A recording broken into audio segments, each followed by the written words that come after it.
सोचा कि 40,000 मिल रहे हैं, हम ग्रुप खोल देते हैं। हमारे यहाँ सेब बहुत होते हैं और हम ऑर्गेनिक खेती करते हैं।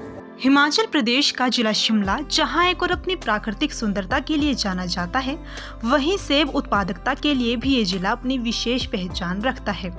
सेब की विभिन्न किस्में बाजार में उपलब्ध रहती है और सेब से जुड़े अनेकों उत्पादों का आपने कभी न कभी जीवन में आनंद लिया ही होगा। लेकिन आप में से बहुत कम ऐसे लोग होंगे जिन्होंने कभी सेब की बर्फी का स्वाद चखा होगा। जिला शिमला सेब की बर्फी के लिए भी मशहूर होने लगा है। जिला शिमला के आकांक्षी खंड छोहारा के तहत एक स्वयं सहायता समूह ऐसा है जो पिछले कुछ सालों से सेब की बर्फी तैयार करके लोगों तक पहुंचा रहा है। सेब की बर्फी को जिसने भी खाया है उसने बेहद पसंद किया है। सेब की बर्फी लोगों के दिलों के पास पहुंच रही है। इस बर्फी को ऑर्गेनिक तौर पर तैयार किया जाता है। समूह के सदस्य सपना ने जानकारी देते हुए बताया कि हम सबसे पहले सबसे अच्छे सेब एकत्रित करते हैं। पहले चरण में इन्हें 3-4 बार स्वच्छ पानी के साथ धोया जाता है। दूसरे चरण में सेब से पल्प निकाला जाता है। पल्प निकालने के बाद काफ़ी देर तक पकाया जाता है। इसके बाद ड्राई फ्रूट मिलाए जाते हैं। फिर पल्प और ड्राई फ्रूट दोनों को पकाया जाता है। काफ़ी देर तक पकाने के बाद जब रंग गहरा भूरा हो जाता है तो फिर पकाना बंद कर दिया जाता है। इसके बाद इसके प्लेट में 3 से 4 दिनों तक रख दिया जाता है। फिर सेब की बर्फी बनकर तैयार हो जाती है।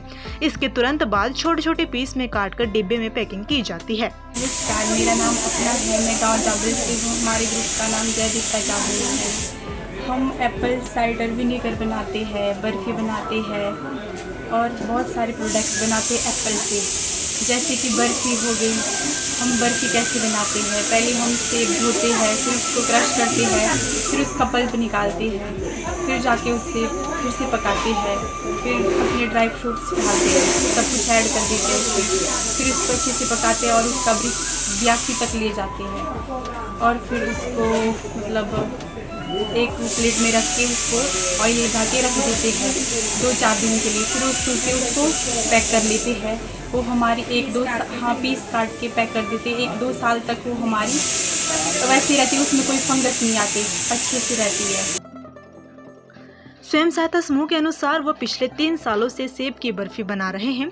ये बर्फी 1 साल तक बिना फंगस के रहती है और बिल्कुल भी खराब नहीं होती है, जबकि इसका स्वाद एकदम ताज़ा ही रहता है। इसकी डिमांड अब बढ़नी शुरू हो गई है।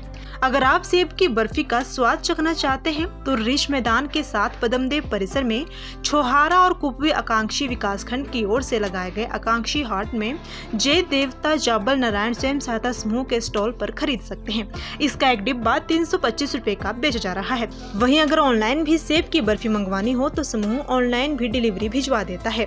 सेब की बर्फी तैयार करने वाले स्वयं सहायता समूह का सफर काफी प्रेरणादायक है। साल 2019 में जाबली गांव की 5 महिलाओं ने जय देवता जाबल की जमीन पर NRLM के माध्यम से मिली 15,000 रुपए की वित्तीय सहायता से मटर की खेती शुरू की थी। समूह ने पहली ही फसल में 75,000 रुपए की कमाई की थी। इसके बाद अगले वर्ष 75,000 रुपए की फसल लगाने के बाद 2.5 लाख रुपए की आय हुई। फिर समूह ने 30,000 रुपए जय देवता जाबल के मंदिर में दे दिए और खेती करना बंद कर दिया।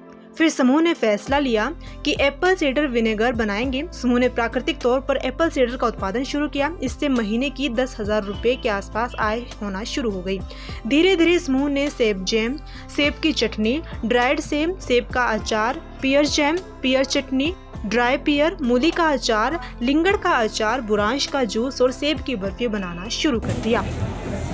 नमस्ते, मेरा नाम आशु ठाकुर है। मैं चुआरा ब्लॉक से आंध्र पंचायत जाबल गांव से हूँ। मेरे ग्रुप का नाम जय देवता जाबल नारायण है और मैं NRLM से जुड़ी हुई हूँ।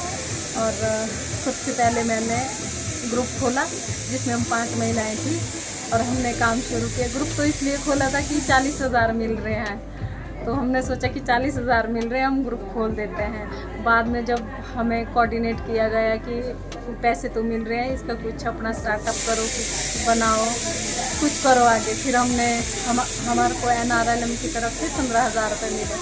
उसमें हमने मटर की खेती शुरू की, जिसमें हमने खेती करने के लिए अपने देवते की ज़मीन ली थी और उस पर हमने 15,000 के मटर लाए थे और लगाए थे। एक फसल में हमारे 15 से 75,000 हुए थे। फिर हमने दूसरी फसल लगाई थी, उसमें हमें 1.5 लाख हुआ था। जिस इससे हमारी टोटल 2 से 2.5 लाख तक की इनकम हो गई। तब हमने ज़मीन भी वापस दी देवते को, और देवते की जो ज़मीन का रेंट था वो भी दे दिया था। और फिर हमने अपना स्टार्टअप शुरू किया। हमारे यहाँ सेब बहुत होते हैं और हम ऑर्गेनिक खेती करते हैं। सेब भी बहुत सारे होते हैं, जिससे हमने प्रोडक्ट्स बनाने शुरू किए। सबसे पहले हमने एप्पल साइडर विनेगर बनाया हैंडमेड से, वो भी जूस द्वारा। ऐसे नहीं कि हम पेड़ से तोड़ के सेब लाए उससे बनाते हैं, जो सड़ा गला सेब वो यूज़ नहीं होता। और उसके बाद हमने एप्पल बर्फ़ी बनाई, फिर एप्पल का जैम बनाया, चटनी बनाई, मुरब्बा भी बनाया था और एप्पल का अचार भी बनाया था और जूस भी बनाया था प्योर, जिसमें ना चीनी ऐड है ना कोई केमिकल ऐड है। मेरे प्रोडक्ट जो भी बनते हैं इसमें ना केमिकल ऐड है ना प्रिजर्वेटिव ऐड है, पास्चराइज करके बनाती हूँ। धन्यवाद। और जो मेरी बर्फ़ी बनी है एप्पल बर्फ़ी, ये हमारे कुल्लू में भी सेल होती है। कुल्लू से मेरे को पर मंथ तो 25,000 आते हैं, और कामधेनु ब्यास में भी जाती है, बर्फ़ी भी जाती है, एप्पल साइडर विनेगर जैम वगैरह वो जाते हैं, और ऑनलाइन भी जाते हैं।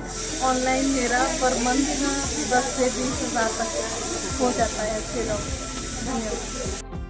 समूह की प्रधान आशु ठाकुर ने जानकारी देते हुए बताया कि सेब की बर्फी की मांग काफी बढ़ रही है। हर महीने करीब 25,000 रुपए की बर्फी कुल्लू जिला में भेजी जाती है। इसके अलावा कामधेनु में भी भेजी जाती है। स्थानीय स्तर पर भी हम सेब की बर्फी बेच रहे हैं। सेब की बर्फी बनाने में काफी मेहनत लगती है, ऐसे में दाम भी उसी तरह तय किए गए हैं। प्रदेश सरकार और प्रशासन के हम आभारी हैं, जो हमें समय समय पर मेलों और कार्यक्रमों में मुफ्त स्टॉल लगाने देते हैं। एग्जीक्यूटिव NRLM मिशन छोहारा कुशाल सिंह ने कहा कि हमारे स्वयं सहायता समूह मुख्य रूप से आजीविका को बढ़ा रहे हैं। जनजातीय क्षेत्र डोडरा क्वार क्षेत्र में भी इसी तरह के स्वयं सहायता समूहों के लिए नए अवसर मुहैया करवाए जाएंगे, ताकि हमारी ग्रामीण दीदियां मजबूत हो सके और आत्मनिर्भर बनकर नई पहचान बना सके। उपायुक्त शिमला अनुपम कश्यप ने कहा कि जिला भर में स्वयं सहायता समूह बहुत ही अच्छा कार्य कर रहे हैं। हमारी प्राथमिकता स्वयं सहायता समूहों को मूलभूत सुविधाएं प्रशिक्षण मुहैया करवाना है। इसके अलावा समय समय पर उनके लिए स्टॉल लगाने की सुविधा मुहैया करवाई जाती है। जिला में स्वयं सहायता समूह द्वारा तैयार किए जा रहे कई उत्पादों की मांग देश दुनिया में भी होने लगी है।